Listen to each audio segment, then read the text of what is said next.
ఓం శ్రీ మహాగణాధిపతయే నమః. శ్రీ గురుభ్యో నమః. శ్రీరామచంద్ర పరబ్రహ్మణే నమః. మాతృదేవో భవ, పితృదేవో భవ, ఆచార్య దేవో భవ, అతిథి దేవో భవ. వసుదేవసుతం దేవం కంసచానూరమర్దనం దేవకీ పరమానందం కృష్ణం వందే జగద్గురుం. భగవద్భక్తులారా, భగవద్గీతను ఒక్కసారైనా విందాం, రోజుకో శ్లోక సారాన్ని తెలుసుకుందాం అనే లక్ష్యంతో నిర్వహిస్తున్నటువంటి ఈ కార్యక్రమంలో ఈరోజు అర్జున విషాద యోగం అనేటువంటి అధ్యాయం, మొదటి అధ్యాయంలో 24, 25 శ్లోకాల గురించి తెలుసుకోబోతున్నాం. ఇప్పుడు సంజయుడి దగ్గరకు వచ్చింది. మళ్ళీ ఇప్పుడు అర్జునుడు అలా చెప్పాడు, సంజయుడు ధృతరాష్ట్రుడికి చెప్తున్నాడు కదా, అందువల్ల మధ్యలో సంజయుడు వస్తున్నాడు. ఇప్పుడు వచ్చి సంజయ ఉవాచ, సంజయుడు చెప్తున్నాడు. ఏమి చెప్తున్నాడో చూద్దాం. ఏవ ముక్తో వృషీకేశో గుడాకేశేన భారత, ఏవ ముక్తో వృషీకేశో గుడాకేశేన భారత, ఏవ ముక్తో వృషీకేశో గుడాకేశేన భారత, ఏవ ముక్తో వృషీకేశో గుడాకేశేన భారత, ఏవ ముక్తో వృషీకేశో గుడాకేశేన భారత. ఇది ప్రథమ పాదం. సేనయోరుభయోర్మధ్యే, సేనయోయుభయోర్మధ్యే, సేనయోయుభయోర్మధ్యే స్థాపయిత్వా రథోత్తమం, స్థాపయిత్వా రథోత్తమం, సేనయోరుభయోర్మధ్యే స్థాపయిత్వా రథోత్తమం. ఏవ ముక్తో ఋషికేశో గుడాకేశేన భారత, సేనయోరుభయోర్మధ్యే స్థాపయిత్వా రథోత్తమం. సంజయుడికి 2 శ్లోకాలు ఉన్నాయి ఇక్కడ, అందువల్ల ఈ రోజు 2 కలిపే చెప్పేస్తున్నారన్నమాట. భీష్మ ద్రోణ ప్రముఖత సర్వేషాం చ మహీక్షితాం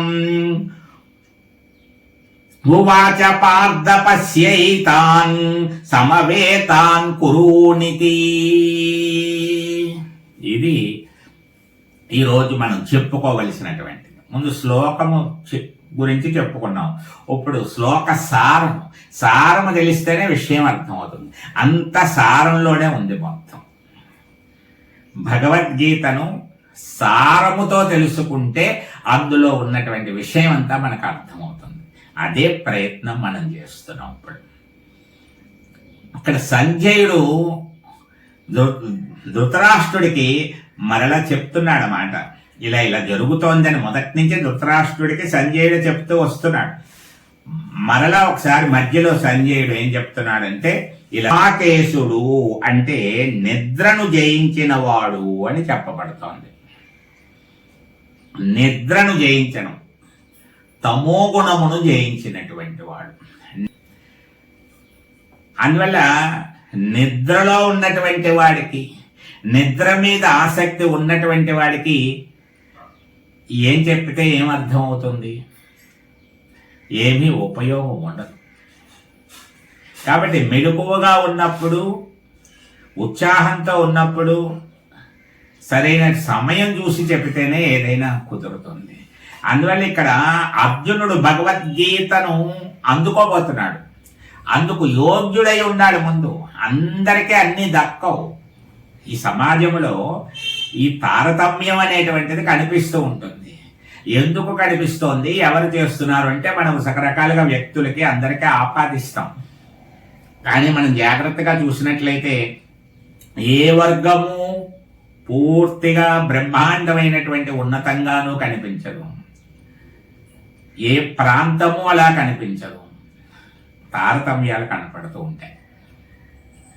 అంటే మనిషి యోగ్యతను బట్టి పొందుతూ ఉంటాడు. అన్న పొందాడని తమ్ముడు పొందుతాడు అని చెప్పలేం. అక్కకు వచ్చింది కదా అని చెల్లికి వస్తుంది అని చెప్పలేం. అక్క భాగ్యవంతురాలు అవ్వచ్చు, చెల్లెలు చాలా సాదాసీదా సామాన్య స్థితిలో ఉండొచ్చు. ఇద్దరు అబ్బాయిలు బ్రహ్మాండంగా ఉండొచ్చు, మరొక అబ్బాయి చాలా సామాన్య స్థితిలో ఉండొచ్చు. ఎవరికి ఎప్పుడు ఎక్కడ ఎలా జరుగుతుంది అనేటువంటిది యోగ్యతను బట్టే సిద్ధిస్తుంది. ఇది భగవద్గీత నుంచి మనం ఒక్కొక్కటి గమనిస్తూ ఉంటే మనం ఎంత ఉదాత్తంగా ఉండాలో, ఎంత ఉన్నతంగా ఉండాలో, ఎంత ఉత్తమంగా ఉండాలో కూడా అర్థమవుతుంది అన్నమాట. భారత అన్నాడు అంటే భరత వంశమునకు చెందినటువంటి ఓ ధృతరాష్ట్ర మహారాజా, ఏవముక్తో అని వచ్చింది కదా, ఏవం అందులోంచి తీసుకున్నాడు. ఏవం అంటే ఆ విధముగా, ఆ ప్రకారముగా.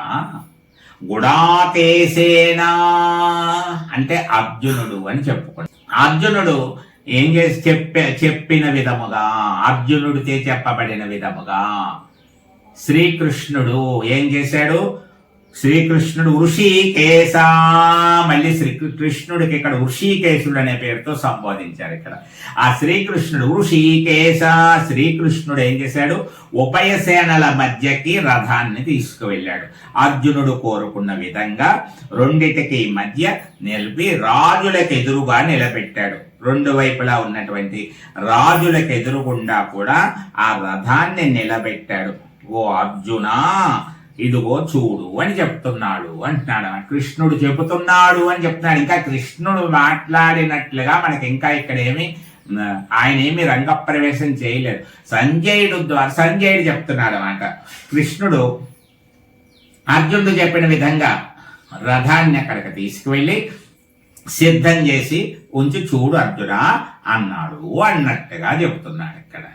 ఇక్కడ మనం చెప్పుకోవలసింది ఏమిటి అంటే, ఒక చోటకి శ్రీకృష్ణుడు రథాన్ని తీసుకొచ్చాడు. అందరినీ చూడు అనేటువంటి విధానాలు అర్జునుడు చెప్పాడు. ఎక్కడైతే చూడడానికి బాగుంటుందో అక్కడికి రథాన్ని చూపించు, నేను అందరినీ చూస్తాను ఒకసారి అన్నాడు. శ్రీకృష్ణుడు కూడా ఆ విధంగానే రథాన్ని తీసుకువచ్చాడు. అంటే ఇక్కడ మనం గమనించవలసింది ఏంటంటే, భగవద్గీతను వినబోతున్నాడు అర్జునుడు. శ్రీకృష్ణుడు అతనికి చక్కగా భగవద్గీతను ఉపదేశించడానికి సిద్ధమవుతున్నాడు. చెప్పుకున్నాం యోగ్యతని బట్టే సిద్ధిస్తుంది అని. అందువల్ల అటువంటి యోగ్యత అర్జునుడికి కలిగింది అని చెప్తున్నా. గీతా పరమార్థాన్ని వినబోతున్నటువంటి అర్జునుడికి ఆ యోగ్యత ఉంది కాబట్టే పరమాత్మ ఎంచుకున్నాడు అని చెప్పబడుతుంది. కౌరవులను చూడు అంటున్నాడు శ్రీకృష్ణ పరమాత్మ. అంటే కౌరవులందరూ అర్జునునికి సమీప బంధువులే. పాండవులు కౌరవులకి సమీప బంధువులే. తనకి సహాయకులుగా వచ్చిన వాళ్ళు కూడా వీళ్ళకి కావలసిన వాళ్ళే, వాళ్ళకి కావలసిన వాళ్ళే, బంధుత్వం ఉన్నటువంటి వాళ్ళే. అటువంటి చోట ఇక్కడ ఏ స్వజనమును చూసి అర్జునుని చిత్తము శోక నిమగ్నము కానున్నదో, ఇక్కడ అర్జునుడు ఇంతవరకు మనం చెప్పుకున్నాం ఉత్సాహంగా ఉన్నాడు, హుషారుగా ఉన్నాడు, చైతన్యంగా ఉన్నాడు. నేను ఎవరెవరితో యుద్ధం చేయాలో రథాన్ని అక్కడ తీసుకెళ్ళు అంటున్నాడు. వాళ్ళందరినీ చూసాక మారిపోవచ్చు ఏదైనా. అయ్యో వీళ్ళనా అని. అంటే ఒక్కోసారి ఒక విషయంలో ఏమవుతుంది, మనకు తెలిసిన వాళ్ళు ఉన్నారనుకోండి, ఏ చిన్న వ్యాపారమే తీసుకోండి, 10 రూపాయలు 10 రూపాయలు 10 రూపాయలు 10 రూపాయలు అమ్ముతున్నారు. ఎవరికి తేడా లేదు, 10 రూపాయలు. తెలిసిన వాడు వచ్చాడు, బాగా తెలిసిన వాడు, సరే మీకు 8 రూపాయలు ఇవ్వండి అంట. అందరికీ 10 ఇచ్చి వీడికి 8 రూపాయలు ఇచ్చాడు. అంటే ఆ 2 రూపాయలు తగ్గించాలని అనిపించడానికి కారణం ఏమిటి? అతని మీద నీకు ఉండేటువంటి ఒక అభిమానము, ఒక ఆకర్షణ, ఒక బంధమో అనుబంధమో ఏదో ఒకటి లోపల ఉండడం వల్ల అది బయటకు వచ్చి అతనికి అనుకూలంగా నువ్వేదో చెయ్యాలి అనేటువంటి ప్రయత్నం జరిగింది. ఇది మనం నిత్య సమాజంలో, మన కుటుంబంలో, మన పరిచయం ఉన్న వాళ్ళ మధ్య జరుగుతూ ఉంటుంది. ఈ బంధంలోనే మనం అందరం కూడా చిక్కుకుని ఉంటాం. కాబట్టి మనకు బాగా తెలిసినటువంటి వారి పట్ల, ఆత్మీయుల పట్ల, బాగా సన్నిహితుల పట్ల, పరిచయం ఉన్న వారి పట్ల కొంచెం ఒక రకమైనటువంటి ప్రత్యేకత ఉంటుంది. దాన్నే అభిమానము అనొచ్చు. అందులో కొద్దిగా ఎక్కడో ఒక చోట ప్రసాదమే పంచిపెడుతున్నాడు అనుకోండి ఒక ఆయన, అందరికి చెంచా చెంచా చెంచా ఓ చెంచాతో తీసి అలా వేస్తారు, చెంచాతో తీసి అలా వేస్తున్నారు. ఈ పంచిపెట్టే వేసే చెంచాతో వేస్తున్న ఆయనకి వరుసగా నలుగురు బాగా తెలిసినటువంటి వాళ్ళు వచ్చేసారు, స్నేహితులు, ఇంటి పక్క వాళ్ళు, ఆ సందులో వాళ్ళు. వాళ్ళకి 2 చెంచాలు వేస్తాడు. 2 చెంచాలా కొంచెమైనా అంటున్నాడు. మళ్ళీ మిగతా వాళ్ళందరికీ ఏమైంది? చెంచా చెంచా చెంచా. అంటే ఏమైంది ఇక్కడ? ఒక ప్రత్యేకత చూపించాం. ఇప్పుడు అర్జునుడు యుద్ధం చేయడానికి అంతా సిద్ధమైపోయి బ్రహ్మాండంగా అంతా సంసిద్ధుడైపోయి వచ్చినటువంటి వాడు తీరా చూసి ఎదురుగుండా వాళ్ళు ఉన్నారు అంటే ఏమైపోతాడో, ఎలా ఆలోచిస్తాడు? తెలియని వాడిని కొట్టేయడం వేరు, తెలిసిన వాడిని కొట్టడం వేరు. ఆ ప్రాణం పోయే ముందైనా కళ్ళతో అలా చూస్తూ, అర్జున నువ్వే బాణం వేసినట్టు చెప్పేసావా అంటూ, ఎంత పని చేసావు అర్జున అంటూ చనిపోయాడు అనుకోండి, అదే భావన కలుగుతూ ఉంటుంది. అది తెలియని వాడైతే గొడవలేదు. అందువల్ల ఇక్కడ అర్జునుడు అందుకు అలాంటి చోట భగవంతుడు ఏం చేస్తున్నాడు? రథాన్ని నిలబెట్టాడు. అంటే మన చుట్టూ వ్యామోహాన్ని కలగజేసేటువంటివి అనేకం ఉంటూ ఉంటాయి. వాటికి లోబడుతూ ఉంటాం, బలహీనతకు లోనవుతూ ఉంటాం, మన కర్తవ్యాన్ని మర్చిపోతూ ఉంటాం. మనం చేయవలసిన పనిలో వెనకంజ వేస్తూ ఉంటాం, ముందుకి వెనక్కి ఊగుతూ ఉంటాం. అటువంటి స్థితి అందరికీ వస్తూ ఉంటుంది. అందువల్ల కర్తవ్య నిర్వహణలో మనం ఇంతకుముందు పూర్వకాల సినిమాలో చూసాం, జస్టిస్ చౌదరి ఇలాంటివి కొన్ని, చట్టానికి న్యాయానికి జరిగిన ఈ సమరంలో అంటూ ఒక బ్రహ్మాండమైనటువంటి పాటది. ఎవరికి కట్టుబడినది తీర్పు అంటూ, తల్లి తండ్రి పిల్లలు అలాంటిది ఏమీ లేదు, ఇది ఆ దైవమే ఇచ్చిన తీర్పు అంటూ ఓ బ్రహ్మాండమైన పాట. అంటే వాళ్ళనేమి పరిగణనలోకి తీసుకోకుండా అన్న కొడుకైనా సరే ఎవరైనా సరే శిక్ష వేసి తీరవలసిందే. అలాంటి దృఢ సంకల్పము మనిషికి కలగాలి. అలాంటి దృఢత్వం, అలాంటి స్థిరత్వం, అలాంటి వ్యక్తిత్వం కలిగినటువంటి వ్యక్తులు దేశానికి అవసరం, సమాజానికి అవసరం. వాళ్ళ వల్లే ఏదైనా సక్రమంగా నడుస్తుంది. కాబట్టి అర్జునుడికి ఆ స్థితి కలిగించడం కోసం, అలాంటి భ్రమలకు ఏమైనా లోనైతే లోనయ్యేటట్టు కూడా చేసేసి, ఒకసారి ఏమైనా భ్రాంతి ఉంటే, కోరికలు ఏమైనా ఉంటే తీర్చేసుకో అన్నట్లుగా అలాంటి స్థితిలో కూడా ఎలా ఉంటాడో పరీక్షించడం కోసం కూడా భగవంతుడు ఏం చేస్తున్నట్టుగా ఉంది, వాళ్ళందరి మధ్య తీసుకొచ్చి నిలబెడుతున్నాడు. రథం అక్కడికి నిలబెడుతున్నాడు అంటే అర్థం ఏమిటంటే గీత ఆవిర్భవించబోతోంది ఇక్కడ. అటువంటి పరిస్థితిలో శ్రీకృష్ణుడు అర్జునుణ్ణి ఆ ప్రదేశంలోకి ప్రవేశపెట్టాడు. గీతా ఆవిర్భావానికి రంగాన్ని ఆయన సిద్ధం చేశాడు. ఏది అనువైన చోటో, ఏది యోగ్యమైన చోటో నిర్ణయం ఆయన చేస్తాడు.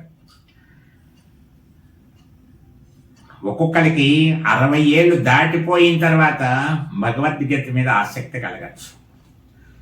నేను కూడా భగవద్గీతను ఏదో కొద్దిగా వింటున్నాం, ఇప్పుడప్పుడు ఘంటసాల క్యాసెట్ అది వినేవాళ్ళని. చిన్నప్పుడు భగవద్గీత పుస్తకాన్ని చూసాం, పుస్తకాన్ని పట్టుకున్నాం, భగవద్గీత నేర్చుకునే వాళ్ళని చూసాం. కానీ ఎప్పుడు భగవద్గీత 18 అధ్యాయాలు చదివే ప్రయత్నం చేయలేదు, ఒక అధ్యాయం కూడా చదివే ప్రయత్నం చేయలేదు, ఒక శ్లోకం కూడా చదివే ప్రయత్నం చేయలేదు, అటువైపుకు వెళ్ళలేదు. కానీ ఇప్పుడు కలుగుతోంది. భగవద్గీతను ఇంతకాలం ఎందుకు నిర్లక్ష్యం చేశాము?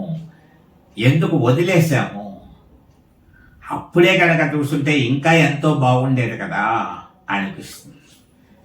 అనిపించిన తర్వాత ఇంకా వదలబుద్ది. అందువల్ల ఇప్పుడు ఈ కార్యక్రమం చూస్తున్నారనుకోండి, మొదట్లో 600 మంది 700 మంది, ముందు 100 నుంచి 200కి వెళ్ళిపోయింది, 400కి వెళ్ళిపోయింది, 600కి వెళ్ళిపోయింది, మళ్ళీ ఏమైపోయింది నెమ్మదిగా 100లోకి వచ్చేసింది. అంటే హెచ్చు తగ్గులు ఇక్కడ పరిస్థితుల్ని నన్ను కూడా ఒక్కోసారి నిరుత్సాహానికి ఉత్సాహానికి గురి చేస్తుంటే ఏం చేస్తాడో చూద్దామని. అందుకే నేనొక్కడినైనా మళ్ళీ నేను ఏం చెప్పానో ఒకసారి వినడానికైనా ఆయన సన్నిధిలో భగవద్గీతని చెప్పినటువంటి ఒక భాగ్యం, ఒక అదృష్టం దక్కుతోంది. అంతకంటే ఏముంది? వినడం వినకపోవడం అనేటువంటిది ఎవరికి యోగ్యత కలుగుతుందో వాళ్ళు వస్తారు, కానీ చెప్పడం మన ధర్మం. కాబట్టి ఆ విధంగా శ్రీకృష్ణ పరమాత్మ ఇక్కడ అర్జునుడిని సరైనటువంటి సమయంలో తగిన చోటికి తీసుకువచ్చి ఆ రథాన్ని అలా నిలబెట్టాడు. అది ఈ రోజు మనం తెలుసుకునేటువంటి విషయం. మరి ఒక లైక్ చేసి సబ్స్క్రైబ్ చేసి ప్రోత్సహించవలసిందిగా మీ అందరికీ కోరుకుంటున్నాను. సర్వే జనా సుఖినో భవంతు, లోకా సమస్తా సుఖినో భవంతు. హరే రామ రామ రామ హరే హరే, హరే కృష్ణ కృష్ణ కృష్ణ హరే హరే.